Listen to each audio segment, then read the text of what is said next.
بس میں تمہیں اس سلسلے میں تکلیف دے رہا ہوں، یوں سمجھ لو یہ معاملہ میرے لیے بھی ضروری ہے، کیونکہ جس شخصیت کی میں بات کر رہا ہوں اس سے میرا بچپن کا تعلق ہے۔ ٹھیک ہے جناب، میں اس سلسلے میں کام شروع کر دیتا ہوں اور بہت جلد آپ کو تفصیلی رپورٹ پیش کروں گا، عمران نے پوری سنجیدگی سے کہا، اور سر سلطان ممنون نگاہوں سے اسے دیکھنے لگے، پھر بولے، شکریہ عمران، تم سے کوئی بات کہتے ہوئے مجھے کبھی مایوسی نہیں ہوتی، بہرحال اس سلسلے میں مجھے بہت جلد رپورٹ دینا۔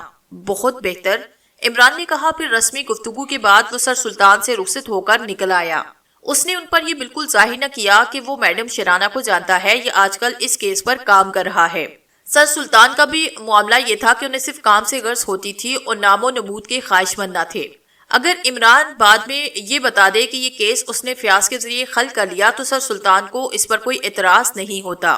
پچھلے بھی ایسے بہت سے کیس سامنے آئے تھے جن کے سلسلے میں سیکرٹ سروس بھی ملوث ہوئی تھی اور محکمہ سراغ رسانی بھی۔ معاملہ اگر فیاض کا تھا تو عمران نے وہ فیاض ہی کے ذریعے حل کرا دیا اور سر سلطان کو اس پر کوئی اعتراض نہیں ہوا تھا۔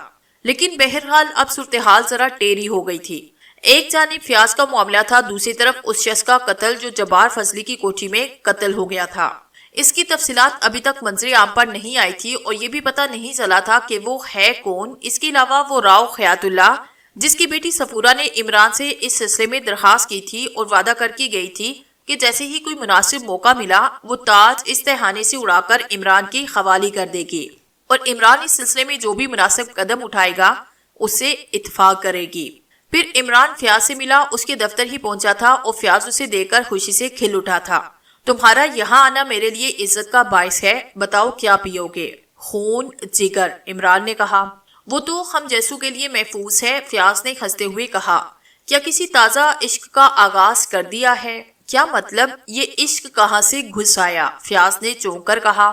مجھے بھی بیوی سمجھ لیا ہے کیا؟ عمران نے کہا اور فیاض اسے گھورنے لگا، پھر بولا، تم بس کیا کہوں تم سے، جو کہنا چاہتا ہوں کہتے ہوئے ڈرتا بھی ہوں۔ نہیں نہیں کہہ دو، تم نے اس کا دماغ بالکل خراب کر کے رکھ دیا۔ لاکھ سمجھانے کی کوشش کی کہ یہ عمران کی شرارت ہے، لیکن عورت اگر بات کو سمجھ جائے تو عورت کیوں کہلائے؟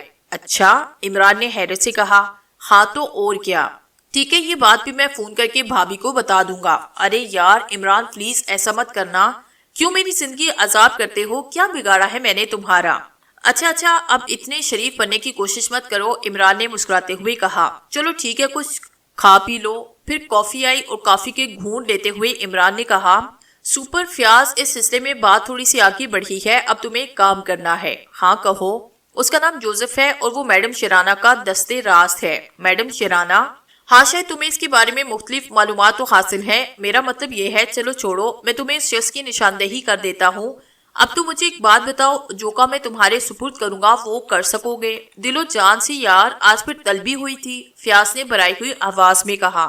چنگیز خان کی عدالت میں؟ عمران نے آنکھیں پھاڑ کر سوال کیا۔ ہاں، تب بھی تمہاری شکل پر پھٹکار برس رہی ہے، عمران نے فیاض کا چہرہ غور سے دیکھتے ہوئے کہا۔ کوئی خرچ نہیں ہے، دیکھوں گا کب تک یہ پھٹکار برستی ہے۔ بخدا یہ سوچا تھا کہ سروس پوری کر لوں تاکہ ریٹائرمنٹ کے بعد سکون کی زندگی گزار لی جائے، لیکن لگتا ہے ایسا ہونے نہیں دیا جائے گا۔ تمہیں ضرورت بھی کیا ہے سپر؟ اتنی جائیداد بنا چکے ہو کہ اگر کرایہ ہی وصول کرو تو شہنشاہوں کی طرح زندگی بسر کر لو گے۔ نہیں عمران، بخدا ایسی بات نہیں، بے شک تھوڑا بہت کام کیا ہے میں نے، لیکن اتنا نہیں کہ زندگی اتنے ہی ایسے گزر جائے۔ سپر جھوٹ سننے کا عادی نہیں ہوں میں، عمران نے کہا۔ اس موضوع کو چھوڑ نہیں سکتے؟ چلو چھوڑ دیا تمہارے لیے، عمران نے کہا اور پھر فیاض کو جوزف کے بارے میں تفصیل بتانے لگا۔ فیاض بڑے غور سے سن رہا تھا۔ اس نے کہا، جوزف کو باقاعدہ میڈم شرانہ کی کوٹھی پر چھاپا مار کر نہیں حاصل کرنا، بلکہ اس کا تعاقب کر کے کسی ایسی جگہ اس پر خار ڈالنا ہے جہاں وہ تنہا ہو۔ بلا شبہ تم پولیس کی وردی میں بھی اس پر خار ڈال سکتے ہو، لیکن کم از کم یہ بات فوری طور پر میڈم شرانہ کے علم میں نہیں آنی چاہیے۔ ٹھیک ہے، نہیں آئے گی۔ اس کے بعد تمہیں اس کی زبان کھلوانی ہے، کیا کہہ کر؟ پوائنٹس نوٹ کرو، عمران نے کہا اور پھر کسی قدر سنجیدگی سے فیاض کو بتانے لگا کہ اسے جوزف سے کیا معلومات حاصل کرنی ہے۔ تمام پوائنٹ سننے کے بعد فیاض بولا، تشدد کر سکتا ہوں اس پر؟ وہ تو تمہارا خاندانی کام ہے، عمران نے ترقی بہ ترقی کہا اور فیاض جھیم گیا۔ نہیں، واقعی سنجیدگی سے بتاؤ۔ میں نے کہا نا، اس کی زبان جب بھی کھلوا لو تمہارا کام بن جائے گا، اب یہ تمہاری ذمہ داری ہے، تم بے فکر رہو۔ فیاض نے کہا اور جوزف کے بارے میں مزید تفصیلات معلوم کرنے لگا۔ تھوڑی دیر کے بعد عمران وہاں سے اٹھا، لیکن اب اسے کچھ اور ضروری کام بھی کرنے تھے۔ چنانچہ اس نے ٹرانسمیٹر جولیا کو کال کیا اور جولیا نے فوراً ہی اس کی کال موصول کی۔ باس نے اجازت دے دی ہے کہ تمہیں سویٹ جولیا کہہ کر مخاطب کر سکتا ہوں۔ عمران ہو تم، کسی اور کی یہ مجال ہے؟ عمران نے غصے سے کہا۔ کسی اور کی یہ جرت ہو بھی نہیں سکتی، جولیا نے کہا۔ Thank you Julia, thank you so much. یعنی تم نے تسلیم کر لیا کہ کسی اور کی یہ مجال نہیں ہو سکتی؟ اصل میں جولیا، عمران نے فکرہ ادھورا چھوڑا۔ اب کچھ بولو گے بھی؟ جولیا کی آواز سنائی دی۔ وہ اصل میں یہ پوچھنا تھا کہ کیا تم میرے لیے اپنا مذہب ترک کر سکتی ہو؟ عمران سہمے ہوئے لہجے میں بولا، مگر دوسری طرف خاموشی طویل ہو گئی تو عمران نے کہا، دراصل وہ ڈیڈی کے بارے میں تو تم جانتی ہو، غیر اسلامی طریقے سے نکاح کرنے کی اجازت کبھی نہ دیں گے۔ عمران نے کہا۔ جولیا اس وقت بھی کچھ نہ بولی۔ چلو سوچ لینا اس موضوع پر، فی الحال ایک کام کرو، صفدر کو اس بارے میں اطلاع دے دو کہ جس جگہ کی وہ لوگ نگرانی کر رہے ہیں وہاں سے تھوڑا فاصلہ اختیار کرے۔ کیپٹن فیاض اس علاقے میں کچھ کارروائی کرنا چاہتا ہے، اس کی نگاہوں سے دور رہنا ہے، بس یہ پیغام ان لوگوں تک پہنچا دو۔ اوکے، عمران نے کہا، لیکن دوسری جانب سے کوئی آواز نہ آئی اور ٹرانسمیٹر بند ہو گیا۔ عمران شرارت امیز انداز میں مسکرانے لگا تھا۔ کیپٹن فیاض فوراً ہی مصروف ہو گیا تھا، اسے امید بن چلی تھی۔ اس میں کوئی شک نہیں کہ پچھلے کافی دنوں سے اس نے ایسا کوئی کارنامہ سر انجام نہیں دیا تھا جس سے کم از کم اس کی حیثیت ہی برقرار رہتی۔ بہت سے کیس اس کے حوالے کیے گئے تھے اور نہ جانے کیسے کیسے جتن کر کے فیاض نے ان سے جان چھڑائی تھی۔ سر عبد الرحمان بھی اس بار فیاض کو کوئی رعایت دینے کے موڈ میں نہ تھے اور اس کیس کے سلسلے میں فیاض پر جھاڑ پڑنے کا سلسلہ باقاعدہ جاری ہو گیا۔ اور آج تو سر عبد الرحمان نے خاصی تند و تند باتیں کی تھی اور طنزیہ انداز میں کہا تھا، کیا یہ بہتر نہیں ہوتا کہ تم عمران سے رابطہ قائم رکھتے؟ کم از کم عزت تو بنی ہوئی تھی تمہاری۔ فیاض کے تن بدن میں آگ لگ گئی، لیکن بہرحال کیا کرتا، خاموشی سے سنتا رہا۔ اب کچھ امید بنی تھی، ہو سکتا ہے کوئی کام ہو ہی جائے۔ چنانچہ اس نے نہایتی مستعدی سے کام کا آغاز کیا اور پوری تیاری کے ساتھ چل پڑا۔ عمران کی ہدایات اسے پوری طرح یاد تھی، چنانچہ میڈم شرانہ کی کوٹھی کے بارے میں جو تفصیلات اسے بتائی گئی تھی اس نے اس کو پوری طرح ذہن میں رکھا۔ جوزف کا مکمل حلیہ بھی عمران نے اسے سمجھا دیا۔ فیاض نے اپنے آدمی کو 3 حصوں میں تقسیم کیا اور تینوں مختلف جگہوں پر تعینات ہو گئے تھے۔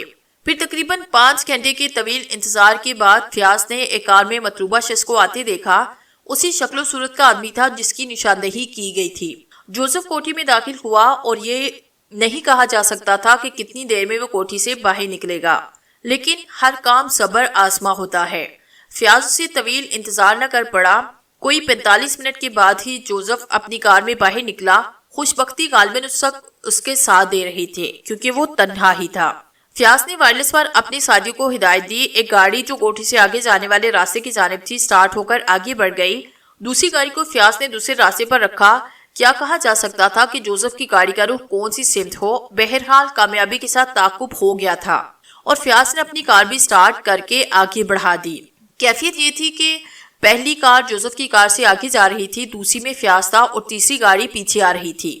پھر واقعی جوزف ایک ایسی سڑک پر مڑا جس پر ٹریفک نہ ہونے کے برابر تھا۔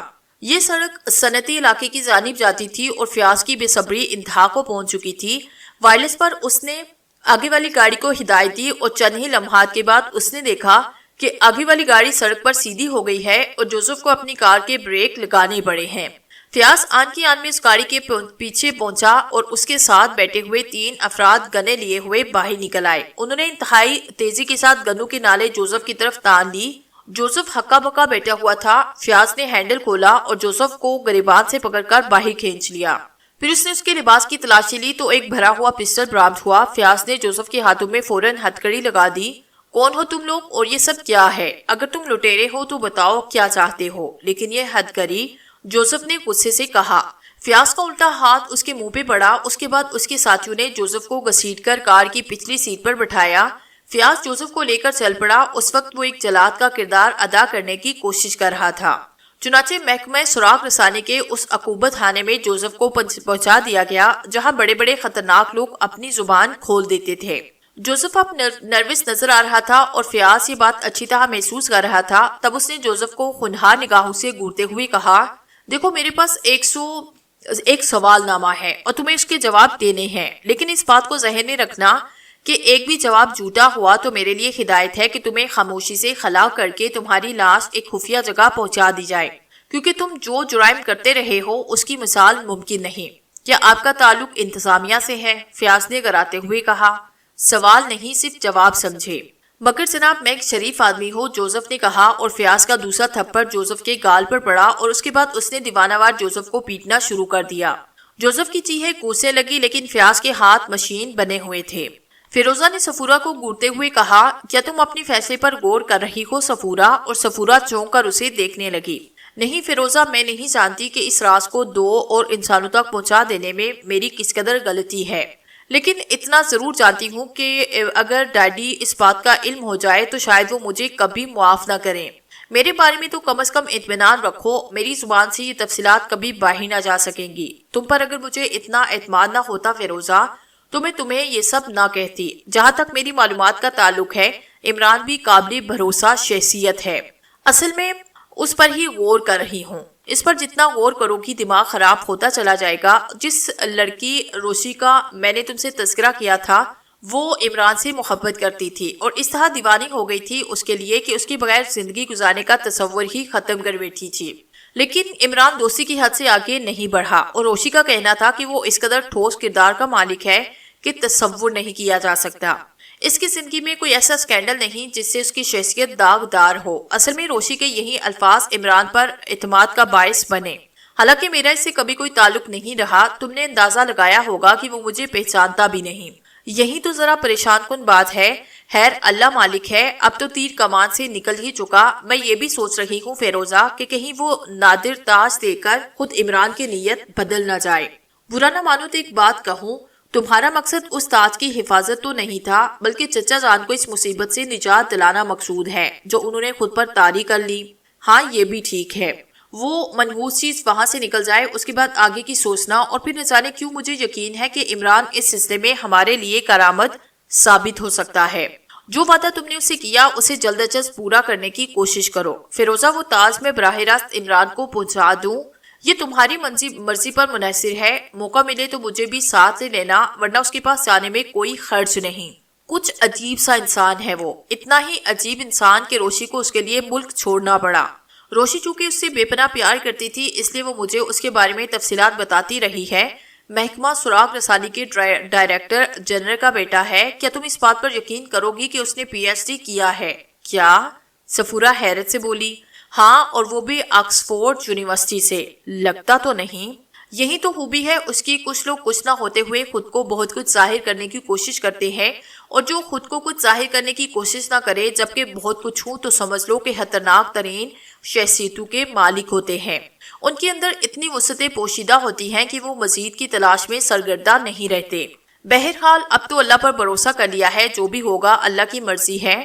پھر صفورہ اور فیروزہ رخصت ہو گئی۔ صفورہ نے وعدہ کر لیا تھا، لیکن وہ جانتی تھی کہ جو عمل وہ کر رہی ہے وہ راؤ حیات اللہ کے لیے پسندیدہ عمل نہیں ہوگا۔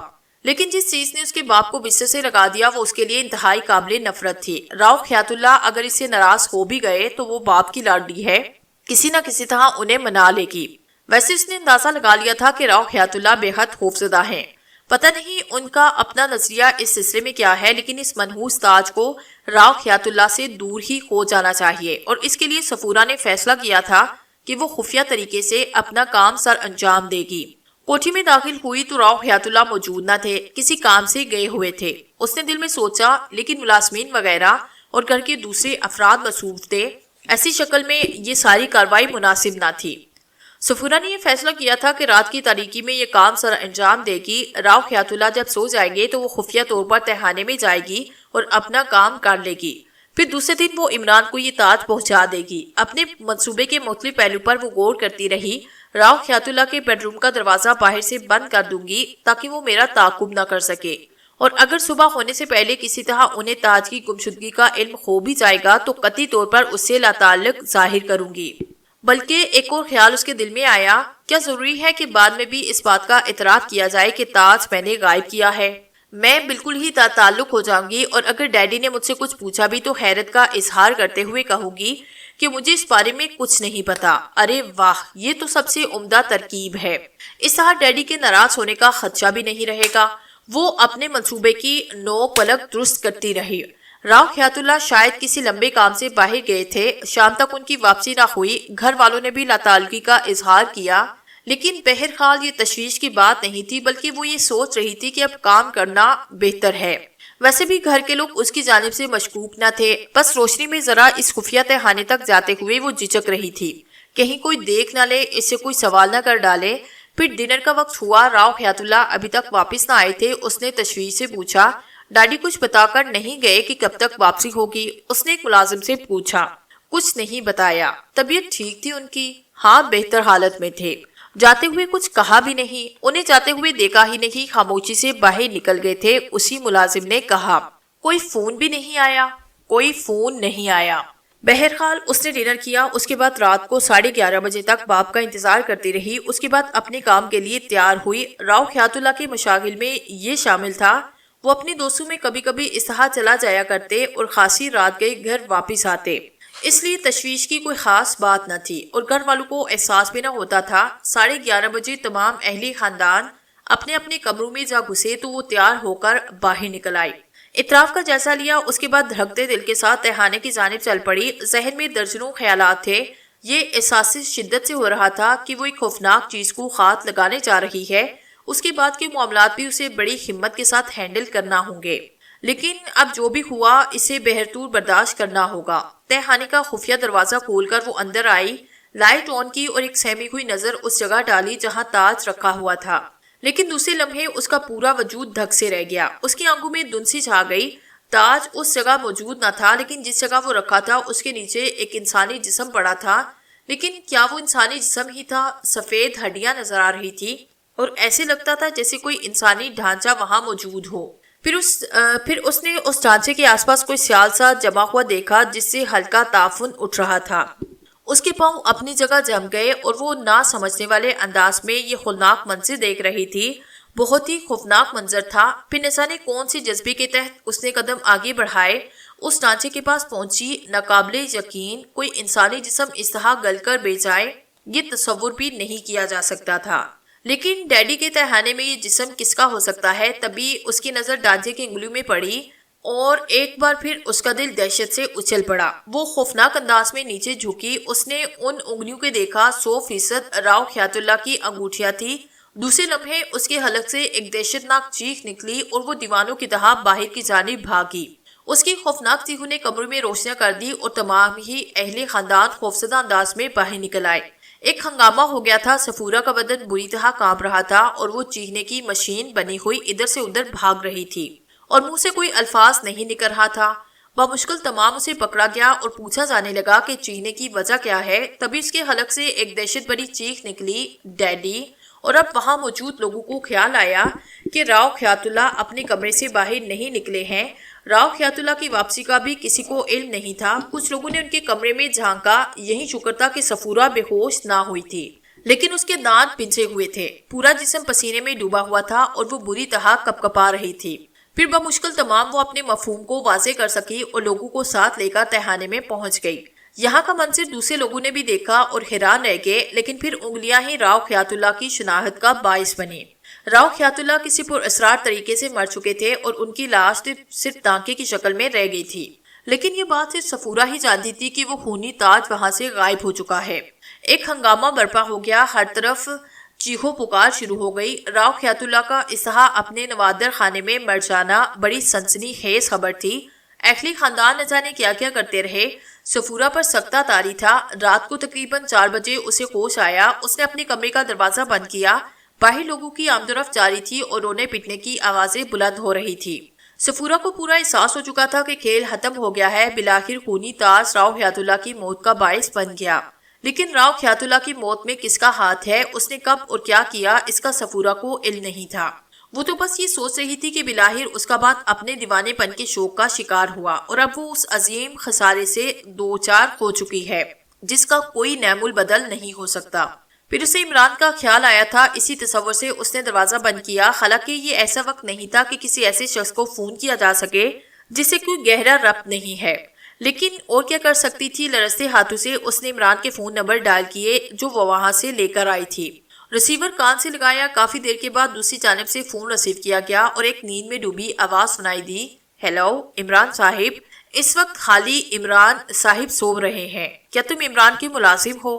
سلیمان پر 1000 بار لعنت، کون صاحب ہے آپ؟ خدا کے لیے سنجیدگی سے بات کریں، رات کو 4 بجے کوئی سنجیدہ ہو سکتا ہے؟ عمران میں صفورہ بول رہی ہوں۔ صفورہ؟ عمران نے کہا، نہیں صفورہ، فیروزہ کے ساتھ آپ سے ملی تھی۔ فیروزہ کو میں صبح 9:30 بجے گولی مار دوں گا، آپ میری بات تو سن لے، رات کے 4 بجے، اوہو میں سمجھ گیا تمہیں نیند نہیں آ رہی ہوگی۔ عمران صاحب ڈیڈی کو قتل کر دیا گیا ہے، وہ تاج غائب ہو چکا ہے جس کے لیے میں نے آپ سے بات کی تھی۔ صفورہ ایک ہی سانس میں بات کر گئی، دوسری طرف سے چند لمحات کے لیے خاموشی چھا گئی، پھر اب عمران کی آواز آئی، اوہو مس صفورہ، آئی ایم سوری، تفصیل بتائیے مجھے۔ عمران میں آپ سے وعدے کے مطابق رات کو تقریباً 11:30 بجے اس تہھانے میں پہنچی۔ ڈیڈی کل پورا دن ہی غائب رہے، اس کے بارے میں کسی کو علم نہ تھا کہ وہ کہاں گئے ہیں، لیکن یہ کوئی نئی بات نہ تھی، اکثر وہ اس طرح چلے جایا کرتے، میں نے بھی کوئی خیال نہ کیا۔ پھر 11:30 بجے رات کو جب میں تہھانے میں پہنچی تو وہاں میں نے تاج کو غائب پایا۔ عمران صاحب، اس جگہ ایک عجیب و غریب لاش پڑی تھی جس کے بدن کا سارا گوشت گل کر پانی کی طرح بہہ گیا تھا اور صرف ہڈیاں نظر آ رہی تھی۔ میں نے انگلیوں سے ڈیڈی کو پہچانا جو وہ انگلیوں میں پہنتے تھے، میرے ڈیڈی مر چکے ہیں عمران صاحب، اور تاج غائب ہو چکا ہے۔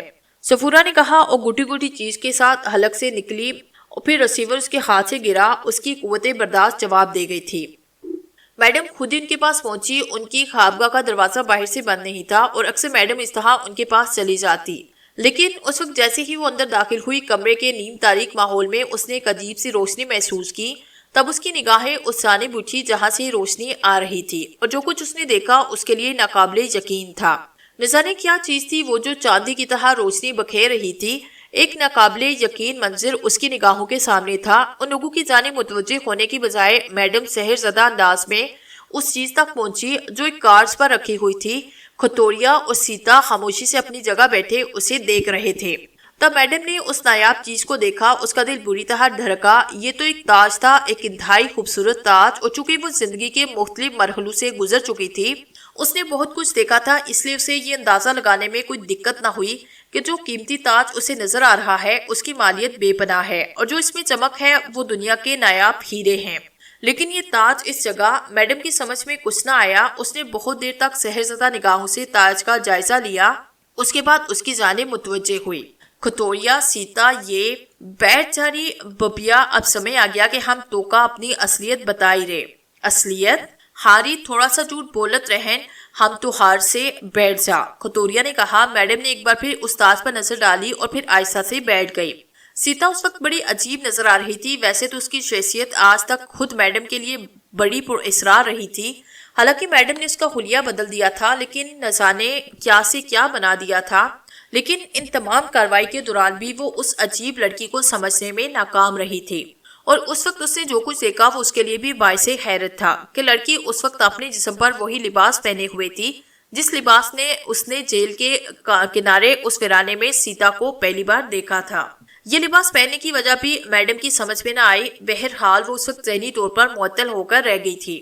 ہم تیرے شکر گزار ہیں ببیا، تو نے ہماری بڑی مدد کری ہے، اور یہ سچ ہے کہ اگر تو ایسا ہماری مدد نہ کرتی تو ہم اپنا کام پورا نہ کر پاتے، کھتوریا نے کہا۔ کام؟ ہاری ببیا، میں کھتوریا ہوں، ہم تو کا بتائی ہے کہ ہم ناگ بیلا کے رہن والے ہیں۔ ببیا، ناگ بیلا سپرن کی بستی ہوئے ہے، ناگ پکڑنے والے اپنی دیوی سیتا کے پجاری رہے اور اس پر جان دیوے ہیں، اس کی ایک محبت بھی رہے، اس میں دیوی سیتا رہن، اور دیوی سیتا دیوتاؤں کی پیاری ہے۔ 14ویں کا چاند جب آسمان پر چمکت رہے تو دیوی سیتا سپیرن کو درشن دیوے ہے، اور اس رات یہ تاج اس کے سر پر ہووے رے۔ ببیا، ایک سسرا لالچ کا مارا ادھر آئے رے اور موقع پا کر تاج لے کر غائب ہو رن سے۔ دیوی سیتا نے اپنے پجاری کھتوریا سے کہا کہ اوئی خود تاج ملا اس کرے گی، سو پھر سیتا نے منوئی کا روپ دھارن کرا اور ہمارے ساتھ چل پڑی۔ سو ببیا، لمبا سفر کر کے ہم تو ہار دے سائرے اور تو ہم کا مل گئی۔ ہم نہیں جانتے کہ تاج کس سسرا کے پاس ہے، پر دیوی کے کام دیوی ہی جانے۔ میڈم حیرت سے منہ پھاڑے یہ عجیب کہانی سن رہی تھی، وہ خواب میں بھی اس کہانی پر یقین نہیں کر سکتی تھی، لیکن سامنے رکھا ہوا تاج اسے دیوانہ بنا رہا تھا۔ سو پھر جیسا پرتھم تہاری نے اڑی تلاش کر لیا، کھتوریا نے کہا، پر